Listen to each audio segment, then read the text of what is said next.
인류의 스승 석가모니 공자 소크라테스 예수 어떻게 살라고 하는가 84번째 시간입니다. 개로 문사 귀신이라는 제목 하에 7개의 질문으로 이루어져 있습니다. 자, 질문을 먼저 읽어보도록 하겠습니다. 1번 논어 선진편을 보면 공자의 제자 개로가 공자에게 귀신을 섬기는 것에 대하여 묻는 장면이 있습니다. 이 질문에 공자는 뭐라고 대답하나요? 자, 2번. 그러자 게로가 죽음에 대하여 묻습니다. 공자의 대답은 무엇인가요? 3번. 공자가 이렇게 대답한 이유는 무엇일까요? 4번. 공자는 사람이 죽으면 어떻게 되는지에 관하여 아는 것일까요? 모르는 것일까요? 5번. 석가모니는 이 질문에 대하여 어떤 답을 제시하였나요? 6번. 이 질문에 대한 소크라테스의 답은 무엇인가요? 7번. 이 질문에 대한 예수의 답은 무엇인가요? 자, 이렇게 해서 모두 7개의 질문들입니다. 자, 지난 시간에는 우리가 이제 석가모니 부처님의 독화살의 비유에 대해서 살펴보았습니다. 그 독화살의 비유에서 그 석가모니 부처님의 제자가 3가지 질문을 했지요. 그 3가지 질문, 이 세계는 누가 만든 것인가? 라는 것이 첫 번째 질문이었고요. 그리고 두 번째 질문은 영혼과 육체는 하나인가 별개인가 하는 그런 질문. 그리고 세 번째, 내세가 존재하는가 하는 이 질문이었습니다.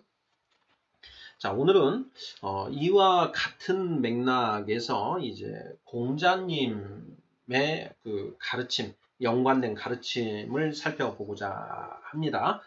1번부터 그 질문에 대한 답을 찾아가면서 한번 진행해 보도록 하겠습니다. 자, 1번. 논어 선진편을 보면 공자의 제자 게로가 공자에게 귀신을 섬기는 것에 대하여 묻는 장면이 있습니다. 이 질문에 공자는 뭐라고 대답하나요? 하는 질문입니다. 자, 논어 선진편 해당 부분을 보면은요, 논어 선진편 11장으로 이렇게 구분을 하고 있는데요. 자, 개로 문사 귀신 자왈 미능사인 언능사괴리요. 왈 간문사 미지생 언지사라고 이렇게 이제 되어 있습니다. 자, 이게 이제 두 부분으로 나누어져 있는데요. 자, 먼저 게로가 귀신을 섬기는 것에 대하여 물었다. 자, 그러자 공자께서 말씀하시기를 미능사인 아직 내가 사람을 섬기는 것도 능히 하지 못하는데 언능사귀리요 어찌 귀신을 섬길 수 있겠는가 이렇게 대답을 하셨다라는 것입니다. 자, 그러자 제자 게로가 자, 감히 죽음에 관하여 묻습니다. 이렇게 또 질문을 두 번째 질문을 하는 것이죠. 그러자 공자님이 미지생 언능사 이렇게 답을 하십니다. 내가 아직 생에 대해서도 다 모르는데 어찌 죽음에 대해서 알겠는가 이렇게 대답을 하신 것이지요. 자, 1번 문제. 논어 선진편을 보면 공자의 제자 게로가 공자에게 귀신을 섬기는 것에 대하여 묻는 장면이 있습니다. 이 질문에 공자는 뭐라고 대답하나요? 내가 사람도 아직 잘 섬기지 못하는데 어찌 귀신 섬기는 일에 대해서 알겠느냐? 예, 정확하게 하자면 내가 사람을 섬기지도 못하는데 귀신을 어찌 섬기겠는가? 또는 사람을 섬기는 일도 아직 잘 못하는데 귀신을 섬기는 일을 어찌 알겠느냐? 뭐 이런 맥락으로 대답을 하셨다. 이렇게 답을 하면 되지 않을까 싶습니다. 자, 2번 문제입니다. 자, 그러자 게로가 죽음에 대하여 묻습니다. 이에 대한 공자의 대답은 무엇인가요? 자, 왈, 간문사, 감히 죽음에 대하여 묻습니다. 그러자 공자께서 자, 미지생 언능사, 미지생 언지사 이렇게 대답을 하셨죠. 내가 삶에 대해서도 아직 모르는데 어찌 사에 대해 알겠느냐 이런 대답인 것이죠. 자, 3번 질문입니다. 자, 공자가 이렇게 대답한 이유가 무엇일까요? 하는 이제 이 질문입니다. 자, 이것과 관련해서 저는 이제 이 성균관대학교의 이기동 박사님의 이 주해서를 이제 가지고 좀 참고를 해봤는데요. 자, 여기에서 이기동 박사님은 이렇게 이제 쓰고 있습니다. 게로는 성급한 사람이었다. 아직 사람을 잘 섬기지도 못하고 사람 사는 것에 대해서도 잘 알지 못한다. 그런 그가 귀신 섬기는 것과 죽음에 관해 성급한 질문을 했다. 공자는 그런 그에게 사람 섬기는 법과 삶에 관해서 먼저 알 것을 주문한 것이다. 자, 그러므로 이 말을 근거로 유학의 전체 내용을 규정한다는 것은 잘못이다. 이렇게 이제 쓰고 계십니다. 자, 이 취지를 보면, 자, 이제 공자님이 이렇게 대답한 이유가 무엇인가에 대해서 이제 이기동 박사님은, 이 계로가 아직 사람 섬기는 것, 그리고 사람 사는 것에 대해서도 모르면서 그 다음 단계에 해당되는 것을 질문을 하니 일부러 이렇게 대답을 하신 것이다. 이런 맥락으로 이제 지금 해석을 하는 것입니다. 뭐 상당히 뭐 이렇게 설득력이 있는 그런 내용이라고 생각합니다. 특히나 이 한 구절의 이 문장을 가지고 유학의 전체 내용, 그러니까 유학에서는 공자는 귀신을 섬기는 일이라든가 그리고 이 죽음에 대해서 또는 죽음에 대해서 몰랐다. 또는 사람 섬기는 일도 잘 모르고 생에 어떻게 살아야 하는가에 대해서도 아직 모르는 상태다. 이런 식으로 규정하는 것은 문제가 있다. 이런 것이죠. 그러니까 여기에서 보면 자, 내가 아직 사람도 잘 섬길 수 없는데 자, 미능사인 내가 아직 사람도 잘 섬기지 못하는데 어찌 귀신을 섬길 수 있겠느냐? 내가 사람 섬기는 일도 잘 모르는데 어찌 귀신 섬기는 일에 대해 알겠느냐? 자, 이렇게 지금 이제 답을 하셨는데 그러면 공자님이 정말 아직 사람을 어떻게 섬겨야 하는지에 대해서도 모르고 계신다는 것이냐? 이런 이제 속단을 할 수가 있다는 것이죠. 자, 그리고 두 번째, 자, 미지생 언지사. 사는 것에 대해서도 잘 모르는데 죽음에 대해서 죽음에 대해서 어떻게 알겠느냐? 이렇게 말씀을 하셨는데 그러면 공자님이 사는 거에 대해서도 모르신다는 얘기냐? 이렇게 속단해서는 안 된다. 이런 취지로 지금 말씀을 하시는 것이고 그렇게 보는 것이 맞지 않을까 이런 생각이 듭니다. 우리 시청자분들께서도 이 취지를 좀 생각해 보시면 좋을 것 같다는 생각이 듭니다. 자, 4번 질문입니다. 자, 공자는 사람이 죽으면 어떻게 되는지에 관하여 아는 것일까요? 모르는 것일까요? 자, 이 문제는 또 다른 질문입니다. 공자님이 사람 섬기는 것도 내가 잘 못하는데 또는 사람 섬기는 일도 잘 모르는데 자, 사는 것에 대해서도 잘 모르는데 이것은 이제 겸양의 말씀 또는 이 계로라고 하는 이 제자에 대해서 네가 먼저 사람 섬기는 것과 그리고 이 어떻게 살아야 하는가에 대해서 먼저 고민을 해야지. 자, 죽음 이후의 세계, 귀신 섬기는 일에 먼저 알려고 하는 것은 이 주객이 전도된 것이다. 이런 가르침, 이렇게 볼 수가 있는 것인데요. 그 뒷부분, 귀신 섬기는 일을 어찌 알리요? 또는 죽음에 관하여 어찌 알겠는가라고 하는 부분. 자, 이 부분은 어떤가 하는 것은 또 별도로 생각을 해봐야 됩니다. 자, 공자님은 사람이 죽으면 어떻게 되는지에 대해서 정확하게 알고 계셨을까요? 모르고 계셨을까요? 이제 우리가 그 공자님의 그 가르침에 대해 기록된 그 제자들의 기록들 속에서 사후세계에 관한 공자님의 어떤 그 기술 내용, 가르침이 있는가 하는 부분을 살펴봐야 되는데요. 어, 명확하게 나와 있는 부분은 없습니다. 예.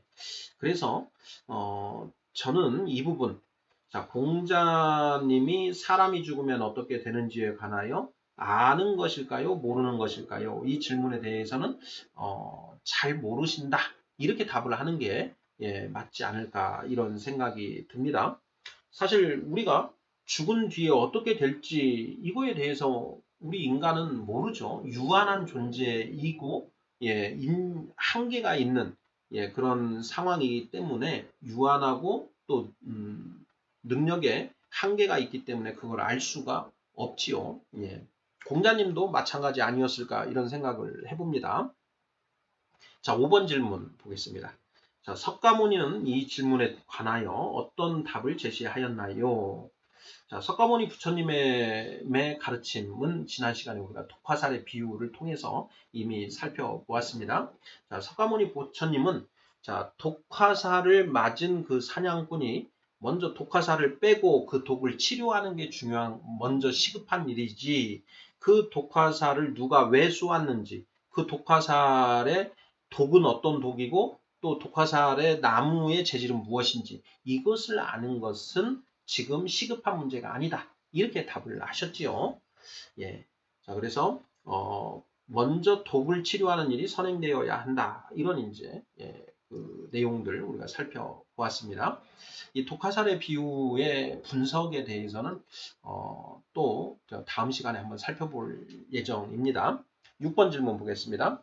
자, 이 질문에 대한 소크라테스의 대답은 무엇인가요? 하는 이제 그런 질문입니다.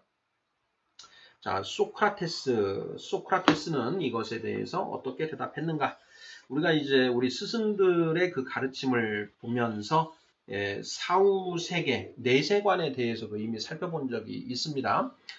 소크라테스의 가르침 세 번째로 영혼을 가꾸라라는 제목으로 인류의 스승 50번째 시간으로 다룬 적이 있었는데요. 자, 거기에서 우리가 그 살펴본 내용의 요지를 이렇게 얘기를 해보자면, 소크라테스는 이 사후 세계를 그 긍정했고요. 사후 세계의 존재에 관해서 이야기를 했고, 그 다음에 그 윤회에 대해서도 이야기를 합니다. 그리고 윤회에 관해서 이야기를 하면서 그 윤회로부터 벗어나는 것에 대해서도 이야기를 하고 있지요. 자, 어떤 얘기를 하느냐? 영혼을 온전히 가꾼 사람, 뛰어나게 거룩한 생활을 한 사람들은 자, 이 지상의 감옥에서 풀려나 저 세상에 있는 순수한 집으로 가서 더 순수한 땅에서 살게 된다. 자, 이 사람들 가운데서 철학을 통해서 자기 자신을 올바르게 정화한 사람들은 그 후부터는 전혀 육체 없이 아주 아름다운 집에서 살게 된다. 그러므로 우리는 자, 우리의 그 영혼을 가꾸는데 집중해야 된다. 이런 이제 그 가르침을 편다라는 것이죠. 석가모니 부처님의 어떤 가르침하고 굉장히 유사하다라는 것 이미 우리가 살펴본 바 있습니다. 자, 마지막 질문입니다. 이 질문에 대한 예수의 답은 무엇인가요? 자, 이 질문. 귀신을 섬기는 것, 그리고 죽음에 대한 질문에 대해서 묻는 것에 대해서 예수님은 어떻게 대답하시는가? 우리가 이제 그 예수님의 육성을 담고 있는 신약 성경 중에 그 복음서들을 보면 거기에 이제 예수님의 그 말씀하신 것과 행적들이 이제 그 기록이 되어 있는데요. 예수님이 이제 귀신을 쫓아내는 이제 그런 그 일들을 많이 하셨습니다. 그러니까 귀신의 존재는 그 성경은 인정을 하고 있는 것이지요. 자, 그리고 사람이 죽으면 어떻게 되는가와 관련해서 예수님은 이제 그런 말씀을 해주셨습니다. 거지 나사로와 부자에 관한 얘기를 해주시죠. 거지로 죽은 그 나사로는 아브라함의 품에서 그 안락함을 누리고, 반면에 그 이 세상에서 호화롭게 살았던 그 부자는 죽어서 음부에서 고통을 받고 있다. 이런 얘기를 하셨습니다. 이것을 통해서 이제 우리가 알 수 있는 것은, 자, 사람이 죽으면 천국과 지옥의 심판을 받게 되고, 그 천국에 갈 사람이 있고 지옥에 갈 사람이로 이렇게 나누어지게 된다라는 이 말씀을 하고 있다라는 것을 알 수 있지요. 뭐 그것과 관련해서는 이제 좀 더 이 성경 내용을 이제 살펴보면 더 깊이 있는 그런 내용들이 있는데, 우리가 이제 그냥 피상적으로 이렇게 이야기를 하게 해 본다면, 사람이 죽으면 어떻게 됩니까? 이런 질문에 대해서 예수의 답은, 자, 사람은 죽으면 천국과 지옥의 그 두 갈래 심판을 받게 된다. 예, 이렇게 답을 하고 있다. 이 정도로 이렇게 이제 포괄적으로 대답을 해도 무방하지 않을까 이렇게 생각합니다. 자, 인류의 스승 84번째 시간 계로 문사 귀신이라는 제목으로 이제 살펴봤는데요. 이 중에 이제 그 핵심은 이제 공자님의 가르침입니다. 자, 제자가 공자님에게 그 귀신 섬기는 일에 대해서 물었는데, 공자님이 내가 아직 사람 섬기는 일에 대해서도 잘 모르는데 어찌 귀신 섬기는 일을 알겠느냐. 그리고 자, 죽음에 대해서 이어서 묻자, 내가 아직 삶에 대해서도 잘 모르는데 죽음에 대해서 어찌 알겠느냐. 이렇게 대답하신 부분, 예, 이 부분을 우리가 이제 공자님은 사후세계에 관해서 이렇게 말씀하셨다라는 것. 그리고 이제 그 취지가, 첫 번째는 그 제자에게 더 중요한 것이 우선순위가 무엇이냐. 먼저 우리가 사람 섬기는 일과 그리고 어떻게 살아야 하는가 하는 이 부분에 더 주안점을 두고 문제를 해결해야 된다라는 그 가르침을 주셨다라는 것. 그리고 두 번째, 공자님은 이성과 양심을 가지고 이제 그 진리를 추구하셨는데, 인간의 이성으로 사후 세계에 대해서 온전하게 아는 것은 이제 불가능하다라고 하는 그런 측면들이 이 공자님의 이 말씀을 통해서 온전히 드러나고 있다라는 것. 이 정도를 우리가 기억하면 좋을 것 같고요. 지난 시간에 이제 그 화살의 비유를 하면서 우리가 살펴봤던 그 문장인데요. 성경 시편 147편의 19절, 20절을 보면, 이게 참 상당히 저는 이제 읽어보면서 시사하는 바가 좀 크다라는 그런 생각을 하는 것이라 다시 한번 읽어보겠습니다. 자, 하나님이 하나님의 말씀을 야곱에게 보이시며 하나님의 율례와 규례를 이스라엘에게 보이시는도다. 하나님은 어느 민족에게도 이와 같이 행하지 아니하셨나니, 자, 그들은 하나님의 법도를 알지 못하였도다. 이렇게 되어 있습니다. 저는 이제 이것을 읽어보면서 하나님이 되게 불공평하다. 이런 생각을 처음에 했었습니다.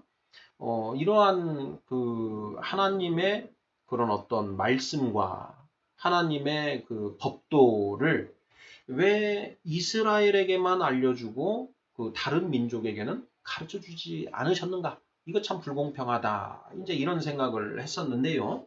자, 그 이유에 대해서는 이제 뭐 따로 살펴봐야 될 문제이고, 그것 말고 다른 중요한 논점이, 그렇다면 우리 인간의 이성에 기초한 그 고등 종교를 통해서는, 고등 종교에서는 우리가 사후 세계에 대해서 온전히 알 수 없다라는 것이죠.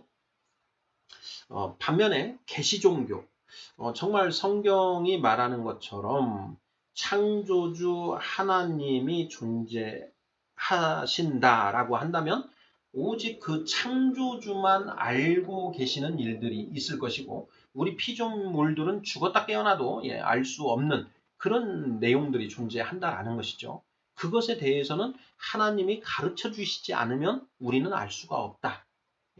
성경은 이제 그걸 전제로 해서 하나님이 그 인간에게 가르쳐 주신 그 내용들을 이제 기록하고 있다라는 것인데요. 그런 이유로 석가모니 부처님도 그러시고 공자님도 소크라테스도 사후세계가 어떤 것인지에 대해서 추측만 했을 뿐 온전 정확하게 알 수는 없었다. 이런 걸 한번 좀 생각해 볼 필요가 있지 않을까 싶습니다. 오늘은 이 정도까지 하도록 하겠습니다. 감사합니다.